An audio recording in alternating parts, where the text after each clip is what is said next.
Hello everyone, this is Jessie. It has been quite some time since I have posted on my YouTube channel. Um, it has been quite hectic, several months. In short, life happened. I am kind of occupied elsewhere, mainly life and home and parenting. And also, arrange everything around here. So I guess I still want to check in here, simply because it has been several months. It's the first quarter of the new year is almost past. I do want to share how my journals and notebooks and planners have progressed since last time I posted. But I guess I was very ambitious at the beginning of this year, and a lot of things didn't go according to plan, which I'm not too mad about. Mainly because I am consistent with some of them. So first, let me take a look at this 5-year journal. I think this is the planner that I have most empty slots, so I think I was keeping up with it until maybe in the middle of February, and then I have like almost a month now filling up. This is for my kids, but I do think that just pulling this one book out every day to do like a 5-minute check-in, yeah, somehow it's just it's not something I was able to keep up with. I was trying to do a few pages on March when I was available, but that's pretty much it. But I still really enjoy this book. That's 5-year journal. I think I have mentioned that is kind of with the bad batch of Hobonichi papers that have a lot of read through. But I was pretty much only using the Sailor Blue Black or Suboke. Yeah, I was exclusively using that ink in this book, which has been working fine. I don't have much bleed through from that pen. Yeah, so that was this one. I will still trying to keep up with it as much as I can. I don't think a month of missing out going to be a deal breaker for preventing me to not use it. Just I'll see if there's something if I can backlog when I have time. And the other one that didn't go as planned is my A6 Hobonichi. And this cover is from Vandersback. This is a full quill ostrich cover in the outside, and then in the inside I'm pretty sure this is one of their Napa leather, but I did purchase it from resale with a pretty good deal, and then the condition of this cover was excellent. So I think if I were to splurge on something that's expensive, and I might as well just try secondhand before I order my own. But this is a good condition cover. So this A6, I already forgot what I was intended to use it for, but after I started off this year, I kind of use it as a what is that called, like a reading log, or like I transcribe or copied the paragraphs of the books I was reading in here. What is that word? But like a reading notebook. Yeah, note taking for my readings basically. And that was not something that I can keep up with either. One of the reasons because this year I think my focus of myself is more geared towards self-improvement, especially in terms of mental and physical health. And I try to squeeze in a lot of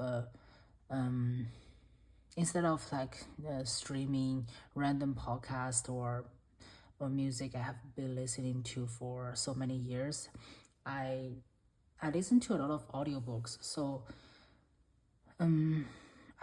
it was started from the end of last year, I think. I started to borrow a lot of audiobooks from our local library, which has such a great collection.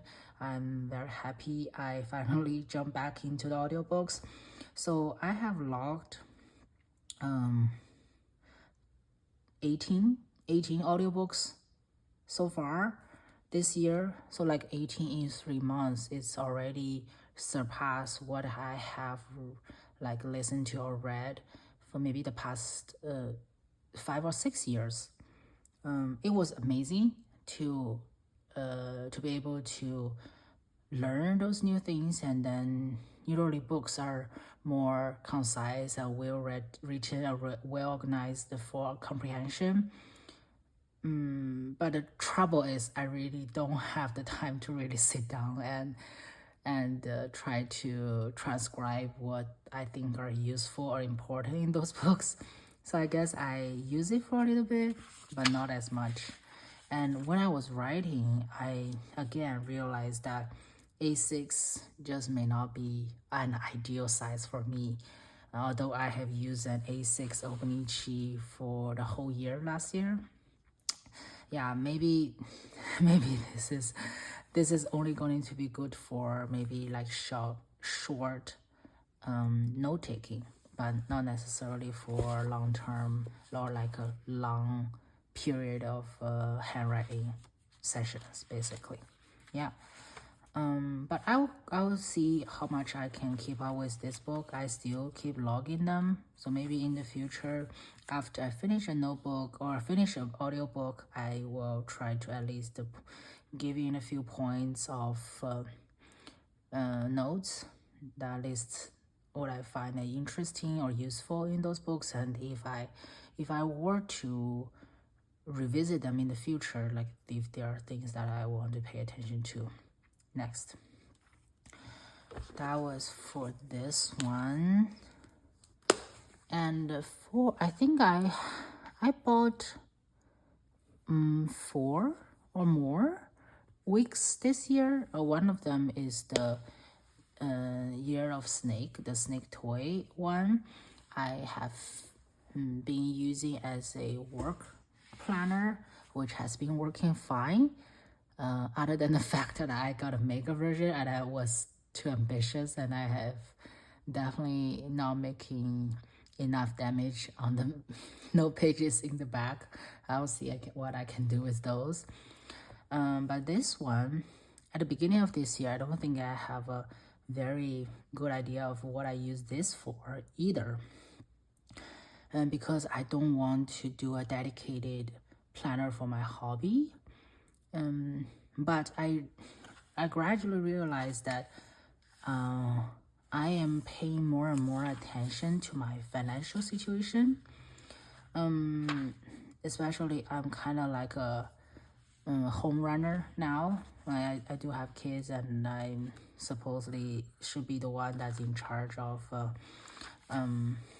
like a lot of expenses and budgeting and investment, how little my data will be. But I do want to keep some track of my spending and budget. So I do I think the Hobonichi Weeks is a fantastic way to keep track of all those things. So I do separated all the weekly into mainly 3 parts. So I always do it like the first section will be all my digital payments, and then the second row will be my physical payments. So I actually go to the store and buy those things. And then the third row will be my some sort of investment account, if 401k or whatever. So I kind of put those numbers in here, and so at the end of the month, maybe I'll do a summary. These are numbers however you want to take deep look at it, but these are just my financial situation for myself at this point and for the family. I do use the back note pages to note down some of the more important things I want to pay attention to. For example, our tax this year. I never done that before, but I think this is a good thing to keep track of for future reference, and also some of arrangement I may want to do in the future. One thing is that my weekly this through the purple nights was actually among the bad batch, so there are quite a bit of these through here and there, but since I was not really writing a lot of things, so those bleeds through how bad it, no matter how bad I was, is actually not going to be the biggest problem. So yeah, I think I'm well used of this planner, and I do think this is something I want to, at least in the foreseeable future, I want to keep consistent. So that's the weeks. And the last one, and also is the one that I spend most of my effort and time and in, is my A5 AVAC. So I have been using this pretty well actually for the past few months, and I don't think I have ever missed a page, and pretty much can do this all the A5 space every day, or at least maybe the next day. So I think A5 is definitely, after I use it for several months, I think A5 is definitely one of the better size for me, because I tend to ramble a lot in my planner, or I would say this is almost like a daily journal for me. I would just write down one or two main points that I want to talk about on the day. Sometimes I will have a snippets list to just list a few things I think I should note. And of course, I decorated with different kinds of tapes and stickers, which I find is always something relaxing and fun to do. So these are for the main pages of my AVAC, which has been going very well. And for my monthly, I kind of transform this into a health log, or like I basically just log my cycle and my weight. I do want to pay more attention to my health this year. Mainly, I think to lose some weight is a minor goal. A main goal is to eat healthy and exercise more. So I have kind of transformed this planner into like a personal health, or like a personal journal, or mainly for the health of myself. And for the weekly pages, so I start by logging a lot of different activities I do every day, and then gradually I feel like this kind of tracking is a little bit overwhelming. So, or at least I don't think a lot of things are something I really need. For example, when do I go to work? When do I get off work? Those things are so consistent almost all the time, so I don't really log them anymore. Instead, I'm paying more attention to the time I go to sleep, the time I wake up, and like when do I eat and work out. And I also have a tracker on the side. I just track 3 things: my sleep, my fast, but not necessarily fast in terms of not eating for a long period of time, but more like I try to not snacking in between meals. I think those are kind of more like the purpose where I log this. And of course, if I do workouts, how long do I do those workouts? So the benefit of this kind of tracker is that well, maybe not a benefit, but like the way I achieve those trackers is I do log them in my digital device as well. So I wear my Apple Watch to sleep, so it kind of help me log when do I go to sleep if I have a wake time in between, and like when do I wake up.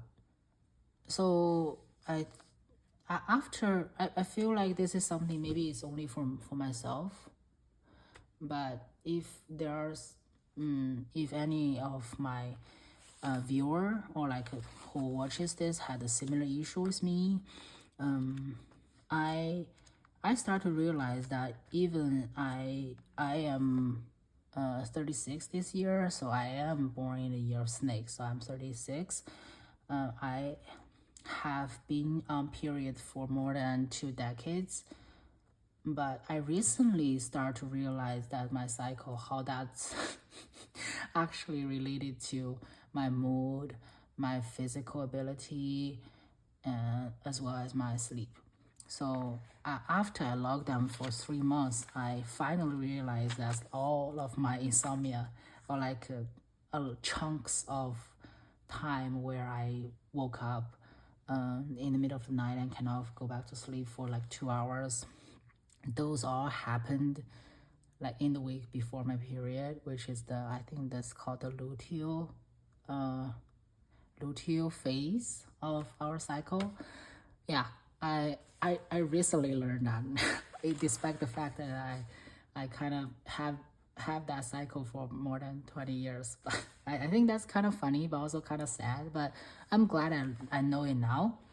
Yeah, so these are kind of my planner situations. I think at the beginning of this year, I may have some plan to include different things. But oh, of course, my Habino. Don't forget the Habino. I kind of forget about it. I don't really write in it too much, simply because I really rarely find the time to sit down and put my thoughts into words in a very organized and very concise way. But I'm glad that at least I have quite a few of free space each day on my A5 to just simply write down and like record my mental state and or things I was like concerning about on that day. Yeah, and that's kind of my update for the first quarter of 2025. As as far as for my pen situation, so although I have so many things, I have a dedicated case for my markers, but actually these two are my everyday carry, or almost like everything I use now. Okay, so of course, so in here I do have a separated jet string ball pen in my wicks, just in case I really need to write down something, but I don't have them at hand. So I do have this Galen Letter 10 pen case with me right now. A lot of the pens are pretty much the same as last year, but I did added a few and then clean out quite a bit. So I think even at the beginning of 2025, I have maybe another 6 pen case, another 3 pen case with pens that's filled up. I clean majority of things out, so I have 10 that I write with almost every day. So these pens I use very consistently. I'm not saying that I'm going to stick with these 10. I probably will rotating in and out of some of them, but I think 10 is a good number that I can use on a daily basis. And then this is a Hobonichi drawer pouch. I have some of these zig clean dot markers, and one of this brush pen, tumble brush pen, as well as a preppy preppy with platinum carbon black in it, and this is, I keep this here just to have a easy pen to write with every day. And I have a few washi rolls and scissors and clips and glues, other things here that for daily use. I have some stickers lying on the side which I don't reach for every day, but yeah, this is kind of what I'm using at this point. So I don't know if I really have the time, but I think if I have time in the future, I'll see if I can do a question or a more question about fountain pens that recently is circulating on the journal and pen communities. And I think those are some fun things to do. But yeah, and let me know if I can answer any questions, or if anybody wants to know what this is. So the pen body is something I got from China. It's from Xiaomi. It's a ironite pen body, but what's inside is the Pilot 742. Yeah, I only use that body. Yeah. All right, bye.